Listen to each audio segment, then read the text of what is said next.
మొట్టమొదటిసారిగా ప్రధానమంత్రి నరేంద్ర మోడీ గారిని మనస్ఫూర్తిగా అభినందిస్తున్నా, ధన్యవాదాలు తెలియజేస్తున్నా. అన్ని విధాలా సహకరించారు. సహకరించడమే కాదు, ముందుండి దీనికి చట్టబద్ధత ఇవ్వాలి అని నిర్ణయించుకొని ఈరోజు చట్టబద్ధత ఇచ్చే పరిస్థితికి వచ్చారు. ఆ తర్వాత అమిత్ షా గారిని అభినందిస్తున్నా. ఎందుకంటే డిపార్ట్మెంట్ ఆయనే దీన్ని ఇనిషియేట్ చేసి ఇమ్మీడియట్గా ప్రాసెస్ చేసి పంపించారు. పార్లమెంట్లో ఉండే అన్ని రాజకీయ పార్టీల ఎంపీల్ని అభినందిస్తున్నాం. లోకసభ స్పీకర్ని అభినందిస్తున్నాం. రాజ్యసభ చైర్మన్ అభినందిస్తున్నాం. కృతజ్ఞతలు తెలియజేస్తున్నాం. 5 కోట్ల ప్రజల తరపున వాళ్ళందరికీ కూడా ధన్యవాదాలు, కృతజ్ఞతలు.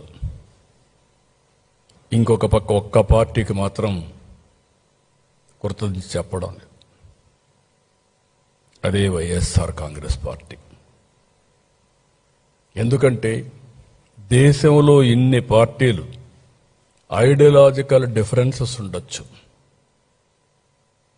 వ్యక్తిగత భేదాభిప్రాయాలు ఉండొచ్చు, లేకపోతే ఓసారి వాళ్ళకు పెద్దగా టచెస్ కూడా ఉండకపోవచ్చు.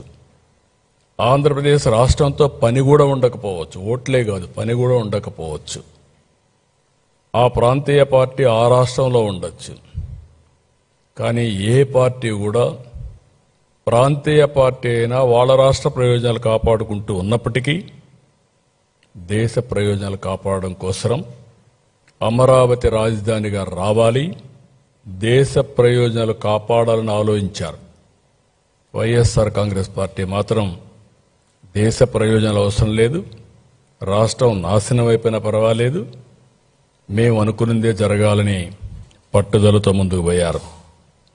వైఎస్ఆర్ కాంగ్రెస్ అమరావతిని నాశనం చేయాలనుకున్నారు. మనం శాసనం చేశాం.